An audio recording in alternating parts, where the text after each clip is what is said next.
안녕하십니까. 오늘 또 참으로 좋은 날입니다. 하나님께서 여러분에게 성령으로 충만하게 해주시기 바랍니다. 오늘 여러분과 함께 시편 1편 1절로 6절의 말씀을 가지고 복 있는 사람이 되는 비결이라는 제목으로 은혜를 나누고자 합니다. 하나님께서는 태초에 천지를 창조하실 때 엿새 동안 천지를 만드시고 엿새째 된 날에는 하나님의 형상과 모양대로 인간을 지으시고 인간에게 복을 주시며 생육하고 번성하여 땅에 충만하라고 명령하셨습니다. 이러므로 인간은 날 때부터 본래 하나님의 복을 받고 태어난 존재입니다.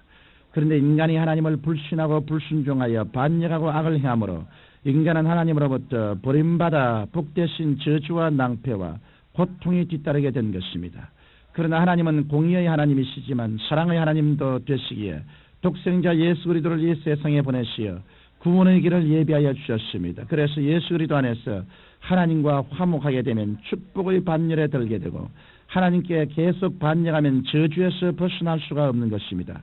이러므로 우리가 하나님의 복을 받고 살려면 우리의 자세가 매우 중요합니다. 복과 화는 환경에서 오는 것이 아니라 사람의 자세에서 나오는 것입니다.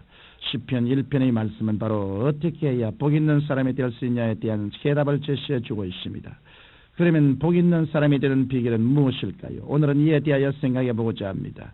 첫째로 복 있는 사람이 되려면 악인의 꾀를 쫓지 말아야 합니다. 오늘 너무나 많은 사람들이 악한 마귀의 꾀를 쫓아 살아가고 있습니다. 그 때문에 진실로 행복과 기쁨과 삶의 목적과 가치 있는 값진 삶의 웅덩이를 파지 못하고 터진 웅덩이만 파고 언제나 불행과 슬픔과 삶의 무의미와 무가치만을 느끼는 것입니다. 마귀는 어찌하는지 하나님의 형상과 모양대로 지음받은 사람들을 죽이고 멸망시키고자 갖가지 악한 꾀를 내어 우리를 미혹하고 있습니다. 사상이나 철학을 이용하기도 하고 종교를 이용하기도 하며 세상 부귀 공명을 이용하기도 합니다. 마귀는 공산주의라는 사상을 내놓고 공평한 삶을 살게 해준다고 하면서 개인의 재산과 자유와 평등과 권리를 다 빼앗아 오늘날 가장 최악의 노예 제도를 산출해놓고 만 것입니다. 또한 갖가지 이단 사설들을 통해서 할 수만 있으면 믿는 자라도 미워하려고 하고 있는 것입니다. 내가 재림 예수다, 동방의 의인이다라고 하면서 수많은 사람들을 천국과는 전혀 반대길인 불과 유황불이 이글거리는 지옥으로 이끌어가고 있는 것입니다. 여러분, 이와 같은 악인의 꾀를 쫓아가면 결국 파멸될 뿐입니다. 세상의 지혜, 인본주의적 사상, 물질 만능주의가 현명한 것 같으나 심히 어리석은 것에 불과하며 결국 남는 것은 미움과 더러움과 전쟁의 공포와 핵무기의 위험만이 있을 뿐입니다. 이러므로 복 있는 사람이 되기 위해서는 악인의 꾀를 따르지 말고 회개함으로 복의 근원이신 하나님께로 돌아와 하나님의 말씀과 성령의 인도하심을 따라 살아가야 하는 것입니다.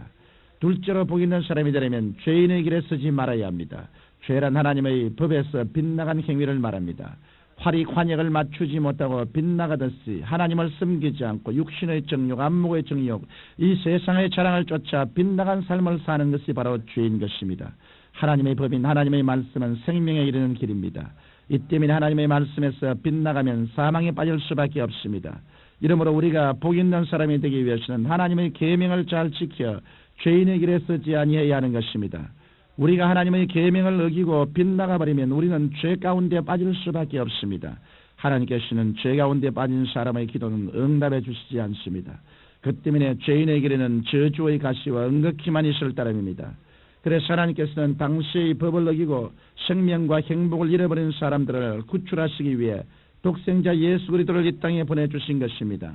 하나님의 아들이신 예수님께서는 이 땅에 오셔서 십자가에 못 박이심으로 하나님의 계명을 어긴 인간의 과거, 현재, 미래의 죄를 일시에 청산해 주셨습니다. 이러므로 십자가의 피 흘림이 없이 죄에서 용서받고 구원받아 생명의 길에 이를 사람은 한 사람도 없습니다. 이 때문에 여러분이 하나님을 거역한 모든 죄의 길에서 벗어나고 하나님께 용서받고 의롭다함을 얻기 위해서는 십자가의 보혈을 의지해야 합니다. 복 있는 사람은 결코 죄의 길에 들어서지 않습니다. 빗나간 삶을 살지 않습니다. 복 있는 사람이 되기 위해서는 의의 길에 들어서야만 하는 것입니다. 셋째로 복 있는 사람이 되려면 오만한 자의 자리에 앉지 않아야 합니다. 오만한 사람이란 자기 도취에 빠져 자기를 과대평가하고 자기 분수를 넘어 생각하고 행동하는 삶을 말합니다. 그런데 하나님이 가장 싫어하는 사람이 바로 이런 오만한 사람인 것입니다.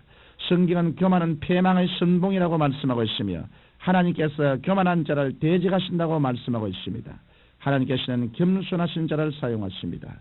물이 높은 데서 낮은 데로 흐르는 것처럼 하나님의 축복은 겸비하게 낮아진 사람에게 임하는 것입니다. 이 때문에 구원받은 성도들은 한편으로 하나님의 축복을 체험하고 또 한편으로 여러 가지 시험과 환난을 체험하더라도 조금도 이상하게 생각해서는 안 됩니다. 주님께서는 우리의 인본주의를 신본주의로, 우리의 오만과 교만을 겸손으로 바꾸시기 위해 우리를 깨뜨리시기 때문입니다.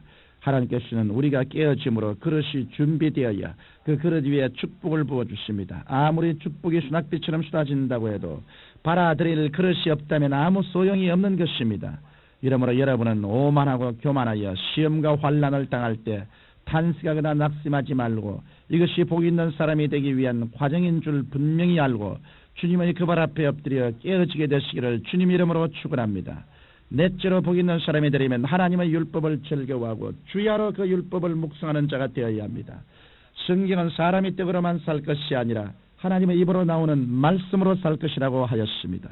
육의 활동을 위해서는 육의 양식이 필요한 것처럼 영의 활동을 위해서는 영의 양식인 하나님의 말씀을 먹어야 하고 육의 양식을 매일 먹어야 하듯 영의 양식도 매일 섭취해야 합니다. 여러분이 아침에 일어나서 말씀을 읽고 묵상한 후 직장에 나간다든지 혹은 가정의 일을 하게 되면 읽고 묵상한 그 말씀이 영적인 생명이 되어 여러분의 영은 건강을 얻을 것이며 그 결과 맑고 밝고 환한 삶, 긍정적이고 적극적이고 창조적인 삶을 살아갈 수 있는 것입니다. 왜냐하면 하나님의 말씀은 늘 창조적이고 긍정적인 삶의 자세를 주며 신령한 지혜와 지식을 주며 흔들리지 않은 믿음과 소망과 위로를 주며 거룩한 삶을 살도록 늘 격려하고 힘을 주기 때문입니다. 주야로 하나님의 율법을 묵상하는 자는 마치 시냇가에 심은 나무와 같이 시절을 쫓아 과실을 맺으며 그 잎사귀가 마르지 않습니다. 이처럼 주야로 여호와 하나님의 율법을 읽고 묵상하는 자의 행사는 기쁨과 형통이 넘치게 되는 것입니다. 결국 영혼이 잘됨같이 범사에 잘되고 강건한 삶을 살 수 있게 되는 것입니다. 우리의 생각과 말과 생활에 성경을 가까이 두면 둘수록 하나님께서 주시는 축복의 열매들은 더욱 이거 향기를 발할 것입니다. 청취자 여러분, 하나님께서는 본래 우리를 복 있는 인간으로 축복해 주셨습니다. 그러나 오늘날 많은 사람들이 복의 자리를 잃어버리고 불행한 삶을 살아가고 있는 것입니다. 이 방송을 청취하신 여러분은 십자가를 통해 지난날의 가난과 저주와 고통의 세월을 청산해버리고 하나님의 축복의 자리로 들어오시기 바랍니다. 여러분이 복 있는 사람이 되기 위해서는 먼저 악인의 꾀를 단호하게 물리쳐야 합니다. 그리고 죄인의 길에서 돌아서야 하고 오만한 자의 자리에서 분연히 일어나야 합니다. 나아가 여러분의 십자가를 붙들고 1.1획도 변함이 없는 영원한 약속의 말씀, 복된 말씀을 기뻐하며 말씀을 붙들고 전지에 나아갈 때 시냇가에 심은 나무와 같이 형통의 축복이 여러분의 삶에 따라오게 되실 것입니다. 사랑이 많으신 아버지 하나님, 우리 모두 다 말씀 위에 서서 복 있는 사람이 되도록 성령께서 인도하여 주옵소서. 예수님 이름으로 기도합니다. 아멘.